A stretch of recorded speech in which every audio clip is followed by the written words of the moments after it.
Përshëndetje miq të dashur dhe mirë se erdhët sërish në kuzhinën time. Sot do përgatisim një recetë ndryshe, pra nuk është recetë gatimi, është një recetë e vjetër për kollitje dhe pastrim të fytit, të cilën ma ka rekomanduar një doktor popullor jashtë vendit, ka një efikasitet të lartë dhe gjithashtu përgatitet nga përbërës natyral. Pa humbur kohë, le të fillojmë me përgatitjen. Në një tigan të thellë ose në një tenxhere do shtojmë 2 lugë të gjellës me sheqer. E vendosim në zjarr dhe do e lëm derisa të shkrijë sheqeri plotësisht dhe të marrë një ngjyrë kafë. Pra pa e përzier hiç, do e lini që të shkrijë vetë. Në këtë mënyrë sheqeri nuk do na mblidhet dhe do ketë një shkrirje të njëtrajtshme.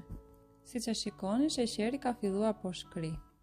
Tashmë është gati dhe tani do e trazojmë me një lugë dhe të sigurohemi që sheqeri ka shkrirë plotësisht. Pra kaq nuk ka nevojë më tepër derisa të marrë ngjyrën e karamelit. Dhe tani do vazhdojmë të shtojmë 280 ml ujë ose 2 goda e gjysmë të çajit. Është një shurup shumë i mirë dhe vlen për të rritur dhe fëmijë. Ndiqeni recetën hap pas hapi dhe ju siguroj se do keni goxha ndryshim. Jo sugjeroj nga provoja ime personale. Do e trazoj me një lugë dhe do e lëm derisa sheqeri të shkrijë dhe të tretet plotësisht. Dhe gjatë kohës që sheqeri po shkrin, ne do vazhdojmë të bëjmë përgatitjen e bimëve natyrale që na nevojiten. Në një tas do shtojmë 7 gjethe dafine, të cilat do t'i coptojmë me dorë në këtë mënyrë. Shumë prej jush besoj se e dini vlerat që ka dafina dhe që ka vendin numër 1 të medikamenteve bimore që ndihmojnë për kollitjen. Dhe tani te dafina do shtojmë një lugë të gjellës plot me kamomil.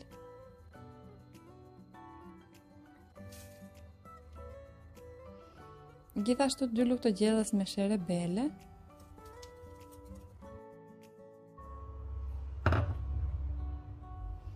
Dhe në fund çaj mali. Pra përzierja e këtyre bimëve natyrale është shumë e vlefshme dhe më besoni se do keni goxha rezultat dhe do t'ju ndihmojë të largoni kollitjen dhe gjithashtu për pastrimin e fytit. Tani do t'i shtojmë te shurupi që përgatitëm, pasi sheqeri të ketë shkrirë dhe shurupi të ketë filluar të vlojë.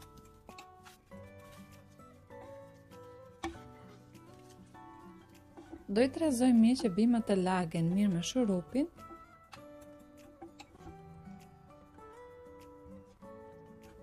Dhe do i mbulojmë me kapak dhe do i lëmë të ziejnë për 3 minuta. Gjatë kësaj kohe do t'i përziejmë dhe disa herë.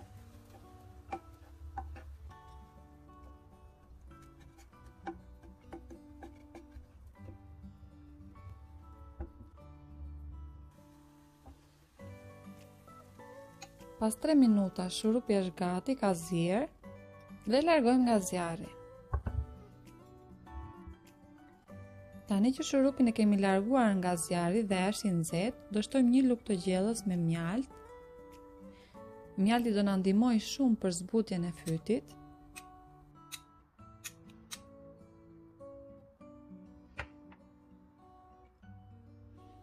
Do i përziejmë mirë derisa të bëhen një me mjaltin.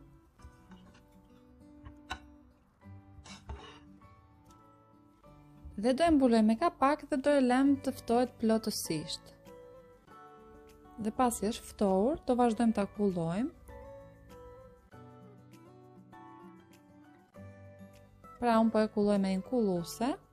Nëse nuk doni të mbeten farat e kamomilit, mund të vendosni një burrulluk te kulluesja ose ta lini pak që të zbresin farat. Tani shurupin do ta hedhim në një vazu të larë mirë dhe të sterilizuar. Ja, pra siç e shikoni, farat mbeten dhe do i largojmë.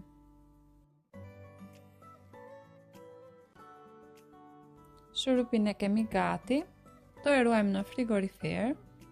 Datskallëdimi nuk ka një datë konkrete, por mua personalisht më tepër nga një javë nuk ka shkuar shurupi sepse e kam konsumuar. Doza është një lugë të gjellës të plot për të rritur dhe një lugë të çajit për fëmijë mbi 1 vjeç. Ja ku përfundoi dhe receta jonë për sot, ju uroj shëndet dhe shihemi në videon e radhës.